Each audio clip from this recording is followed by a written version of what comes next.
Olá pessoal, tudo bem? Gente, hoje eu escolhi um tema para a gente conversar que é sobre a questão do divórcio, né? Ruptura do relacionamento, enfim, de solução de união, uma visão humanizada. A minha visão, na verdade, do que vem a ser humanizado, né? Nesse procedimento todo. Então aqui nós não vamos conversar nada sobre a questão da parte técnica do divórcio, da dissolução de união, né? O procedimento, nada disso, porque isso eu sei que vocês são técnicos e vocês sabem.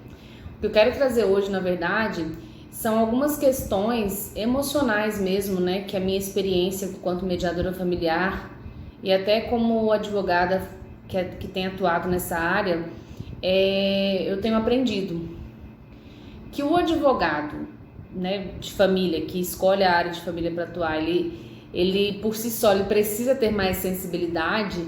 Isso eu acho que não é dúvida para ninguém, né?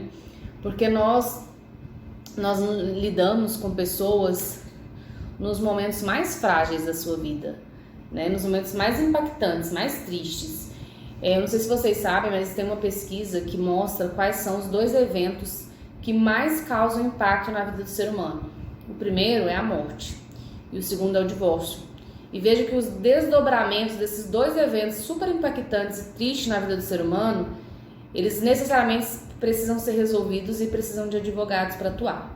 E muitas vezes, num primeiro atendimento, né, na condução desse processo todo que a pessoa vai vivenciar, ela nem sempre precisa só de alguém técnico, que saiba as questões técnicas da faculdade. Ela precisa também de alguém que tenha habilidades, né, emocionais, muitas vezes aprendidas na vida ou adquiridas, enfim, para poder ajudar essa pessoa a lidar com essas situações. É como eu até falei num vídeo que eu gravei anteriormente, que falava um pouco sobre questões de conflito, né, que eu acredito que essa nova ressignificação da advocacia e esse perfil do advogado contemporâneo exige dele uma atuação maior e melhor no sentido de resolver o problema do cliente, né? Porque nós somos muito mais do que peticionadores judiciais, nós somos resolvedores de problemas, nós somos pacificadores sociais. Eu acho que essa é uma das grandes funções aí da advocacia. Então, gente, não é fácil lidar com pessoas que passam por isso, principalmente pelos desdobramentos. E falando especificamente no caso de divórcio e ruptura, o que eu percebo? Geralmente, né, e claro que não é nenhuma regra, mas geralmente, após vivenciar um conflito, vivenciar uma situação de mágoa, de raiva, que leva uma das pessoas a entenderem que ali chegou o fim do relacionamento, o primeiro passo que elas tendem a ter é procurar o advogado, né? Porque o procurar o advogado é a forma com que dentro de mim vai se iniciar a resolver. Quando na verdade eu preciso começar a iniciar uma série de coisas. É como se assim, tudo bagunça para depois começar a se arrumar, né? E aí vem essa questão emocional. Então, geralmente, a pessoa procura um advogado com esses sentimentos à flor da pele. Afinal, é algo que aconteceu recente. Então, a pessoa não teve aí o tempo da cura emocional para poder tomar já a decisão de querer partir para essa questão do divórcio, da ruptura. E mais difícil ainda, gente, são os desdobramentos, né? Desses eventos na vida da pessoa. Que de fato tem uma reviravolta. Primeiro tudo sai do lugar para depois começar uma arrumação. E eu costumo dizer que no caso específico de divórcio, de dissolução, ainda muito envolvidos psicologicamente pelo conflito que pode ter gerado essa decisão do fim do relacionamento, né? Eu até costumo brincar que se os cônjuges chegassem num consenso, seria bom para os dois, a separação era mais fácil, né? Mas geralmente termina na cabeça de um, mas no outro não, e isso às vezes gera um outro problema, um outro conflito no processo de divórcio. É muita questão emocional junto, né? E aí, geralmente, não é regra também, a tendência é que o cônjuge muito ferido, muito magoado, com muita raiva, de às vezes uma atitude muito extrema do outro, é o que costuma procurar o advogado. Ou aquele que já não está mais satisfeito, não quer mais a relação, e a outra pessoa não quer ter a iniciativa e nem quer o divórcio. Então essa pessoa também que tende a procurar o advogado, que é uma forma de dizer, não, chega, eu preciso tomar uma decisão, já procurei o advogado, nós já vamos finalizar e dar entrada aí no processo de divórcio ou de solução. E não raro, muito ainda movido pelas questões emocionais, né, que desestabiliza o psicológico da pessoa. Então, esse primeiro atendimento, eu costumo dizer que dificilmente o advogado teria sucesso em propor, por exemplo, a mediação. Porque se a pessoa tiver ainda com um sentimento de raiva, com um sentimento de mágoa, com algum sentimento muito à flor da pele, ela não vai querer facilitar em nada a vida do outro, né? Isso é a natureza humana, não dá nem para julgar. Então, esse primeiro atendimento, eu acho que nós temos mais que ouvir, né, pra gente primeiro até identificar quais são essas emoções, quanto tempo tem, como que tá essa questão emocional do nosso cliente. Então, sermos bons ouvintes, com escuta muito ativa. Eu costumo papel e caneta na mão, já tentando ali identificar esses sentimentos fortes que ainda tem, tentando identificar os reais interesses daquela pessoa. Eu tento identificar quais são as questões em que aquela pessoa está muito com dificuldade de dizer não, eu não aceito isso, que eu já começo a anotar para depois no atendimento posterior que seja esclarecer essas questões.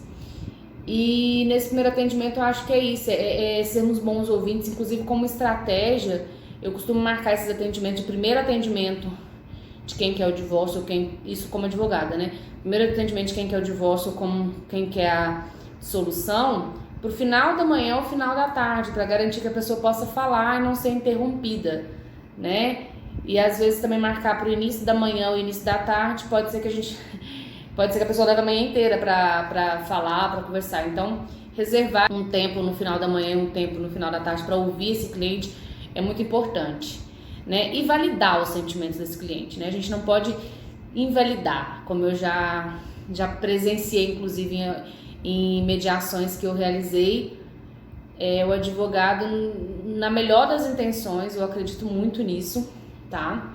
Quero aqui antes esclarecer, mas invalidando completamente, dizendo, olha, isso não vem ao caso, seus sentimentos não vêm ao caso agora, a gente precisa resolver essa parte específica, vamos falar da guarda, vamos falar dos alimentos, vamos falar da divisão de bens, é isso que a gente tem que resolver aqui hoje. Quem é muito apaixonado, como eu, dos métodos consensuais, dessa questão de humanizar os atendimentos, humanizar as conduções e resoluções de conflito e acreditar muito na questão da interdisciplinaridade, eu digo que é muito difícil se resolver essas questões pontuais do divórcio se a questão emocional não estiver bem resolvida, ou pelo menos uma tentativa de se resolver ela. Ignorar esses sentimentos não é o caminho, né? Então, eu sei que às vezes a gente tem essa tendência, né? Um advogado fala assim, olha, você precisa esquecer um pouco isso, esse sentimento não vem à tona. O que eu costumo dizer, né, e falar? Quando é muito perceptível que o emocional tá forte, que aquela pessoa ela não consegue pensar racionalmente, porque o emocional tá muito à flor da pele, tranquilamente, gente, eu aconselho o acompanhamento psicológico simultâneo ao processo do divórcio, para ajudar essa pessoa, né? Nós não somos psicólogos, de fato. Eu até costumo dizer que, como mediadora, eu gosto muito de ouvir e tentar ajudar as pessoas na questão do campo dos sentimentos. Inclusive, eu até falo que o meu primeiro, meu segundo, às vezes até o meu terceiro atendimento é muito ainda no campo dos sentimentos.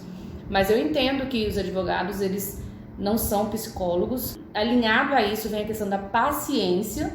Nem todos têm paciência de ficar horas e horas escutando a questão, a história emocional do cliente, embora fosse importante, porque quando a gente consegue ajudar o cliente na questão emocional, tudo flui melhor, mais rápido. Mas é por isso que tem a questão interdisciplinar, né? Por isso que a gente pode indicar um psicólogo para trabalhar o nosso cliente, a questão emocional, e a gente vem trabalhando junto com o nosso cliente os processos, as questões legais desse processo de divórcio que ele está vivenciando, né? E tudo isso, gente, eu falo imaginando a questão de ter filhos, né? Dessa relação continuada. E por que eu falo isso? Não que quem não tenha tido filho não precisa ter esse divórcio humanizado, com essa visão. Não, pode até ter. Mas eu costumo dizer que a prioridade é para quem tem filhos, né? Filhos menores, porque são em razão dos filhos é que os pais muitas vezes escolhem esse caminho, trilhar esse caminho mais humanizado. Então, como que seria esse caminho, né? Eu já digo que começa pelo atendimento. Um atendimento diferenciado, um atendimento em que você você tenha tempo e você possa escutar o seu cliente de forma ativa, que você possa estar ali anotando, a escuta mesmo para compreender, né, o que aquele cliente vivenciou, até para você compreender, esclarecer, tirar algumas dúvidas. Também de você tentar identificar quais são os sentimentos mais aflorados no seu cliente, que ele fala o tempo todo. Pode ser uma questão específica de uma atitude do outro, essa questão.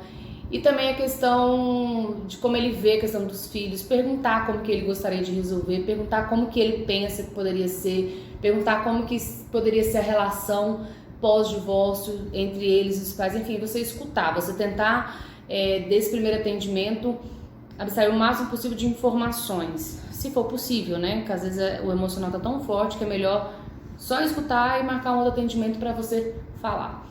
E aí, depois desses primeiros atendimentos, né, já direcionando, eu acho que aqui entra a questão de você saber explicar as vantagens dos outros caminhos que a gente tem alternativos ao judiciário, né? Uma mediação bem conduzida, que pode ali vir a ter outros métodos também para auxiliar, ou você pode propor a negociação assistida dentro do seu escritório, e isso também é muito positivo, porque você pode sugerir e mostrar as vantagens. Eu acho que argumentos não faltam, a questão do tempo, a questão financeira, a questão das vantagens de não se expor à questão judiciária, a questão do tempo que se leva para se resolver, e às vezes aquilo para a pessoa é tão importante fechar aquele ciclo na vida dela, que quanto mais rápido for resolvido, melhor para ela, né? Esses são alguns argumentos, tem mais argumentos, a questão de preservar o vínculo, resolver da melhor forma possível para preservar o novo formato de família que se forma, que é uma relação parental,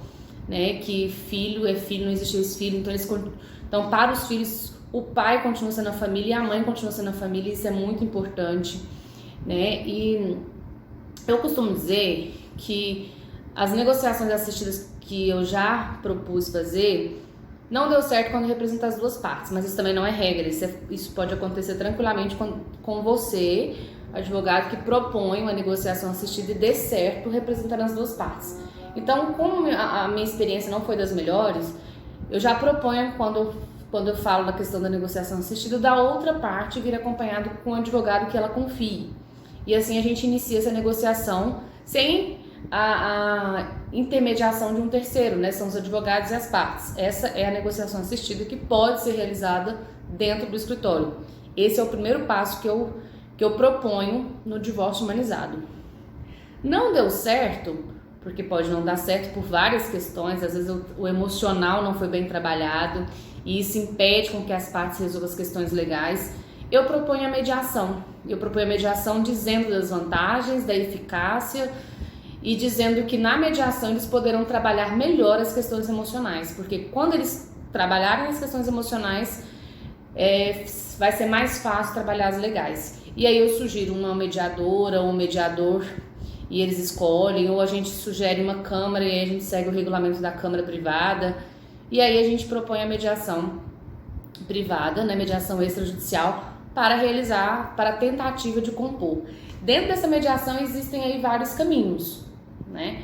Eu posso chegar no acordo total, eu posso chegar no acordo parcial. O mediador, se ele for um bom mediador, ele pode perceber que existem outros métodos que podem ser trabalhados com esse casal melhor, como mediação sistêmica, mediação transformativa, outros tipos de mediação que existem, outros métodos também dentro da mediação que existem, ou até mesmo se tiver envolvido outros familiares, outras pessoas, a gente pode se falar em círculos restaurativos também. Se tem uma coisa que pega muito a questão familiar e a gente vê ali que é bem com sogra, sogro, avós, a gente pode trabalhar também constelação familiar. Enfim, gente, existem muitos métodos, a gente vai falar um pouquinho mais sobre cada um deles numa série que eu pretendo fazer sobre soluções familiares. E aqui, se a gente não conseguir chegar no acordo completo na mediação, eu posso chegar no acordo parcial e também posso, se ficar só as questões dos bens, por exemplo, que a gente não conseguiu resolver de forma consensual, eu posso sugerir a arbitragem para essas partes, explicando, esclarecendo como que funciona, sugerir a arbitragem ao invés da judicialização. Não dando certo, as partes preferindo nada disso, aí sim é judicialização. O que eu venho falando muito e é o que eu acredito né? E eu sou uma apaixonada nos métodos alternativos e também na advocacia extrajudicial, acho que é o nosso caminho, né? Eu falo muito que o advogado ele não pode perder a oportunidade de oferecer esses diversos caminhos antes da judicialização.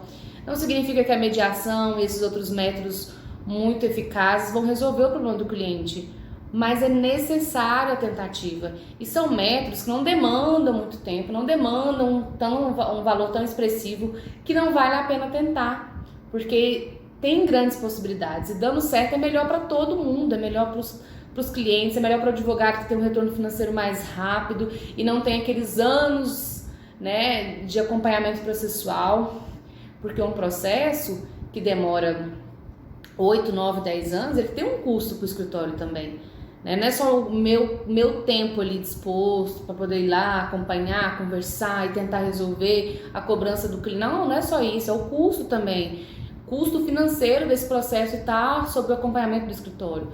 Tudo isso a gente tem que pensar, fora a questão de você, de fato, cumprir a sua missão como pacificador social, que você também é, né? Uma missão que o advogado tem, de você ver que ali você pode resolver o problema muito mais rápido de uma família, que eles, em razão, né, de um processo mais humanizado, que eles foram ouvidos, que eles construíram juntos, que eles participaram ativamente. Eu sempre falo, gente, vamos tentar um acordo, vamos tentar resolver, conversar, sentar, porque ninguém melhor do que vocês, que são pais, para resolver questão de guarda, de visita, de como que vocês querem que seja essa questão dos filhos de vocês. Ninguém melhor do que vocês para resolver essa questão financeira de quanto que pode pagar, vocês sabem as despesas, vocês conviveram juntos.